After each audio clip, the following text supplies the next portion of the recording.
So in the previous video, we talked about submitting our thoughts and our desires to God because the heart, the Bible says, is deceitful above all things and desperately wicked. Right. So now we use a case study of Jesus' disciples, Peter and the rest of them, and how that they said they will not run away from Jesus, but at the end of the day, they all ran away. Peter even denied him 3 times before the cock would crow once. Right, we all know the story. So it says that because the heart is deceitful above all things and desperately wicked, that we should submit our thoughts and our desires to God. Now the question is, someone will be asking, how am I supposed to do that? Should I just pray to God about it and that will be it? Uh, uh remember how what happened with Jesus and the disciples? He actually took them to pray, right, just after he said that, and they all said what they said, and they were not going to deny him and all. He he took them to go and pray in the mount. And remember what happened? They slept.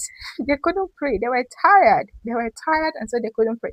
Jesus came to them 3 times. He said, watch with me. You can't watch with me for an hour. Can't you pray with me for an hour? Because Jesus himself was heavy too.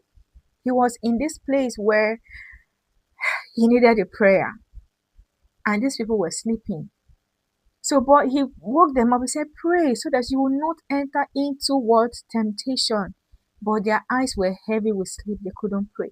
Now, what Jesus showed us in and with the disciples here in this principle right here is that how to submit our desires to God is by praying and watching. It is by praying and watching. It's because look at what Jesus told them. He says, pray that you will not fall into temptation. So there should be a watching and praying so that you will not fall into temptation, because the heart can deceive you. Jesus said, because the spirit is willing, right? But the flesh is weak. So the disciples fell, not because they didn't believe what they said or they didn't think that what they were saying was true. They fell because they didn't watch and pray. And so how do you watch and pray today? By praying and by fasting. You pray and you fast. Submit your thoughts, your desires, most especially, to God, and you are not going to miss it concerning anything concerning God's will for your life, in your finances, in your marriage, in your business, in whatever that you intend to do. So let's learn to submit our thoughts and our desires to God, and we will always come out successfully in whatever we plan to do. See you.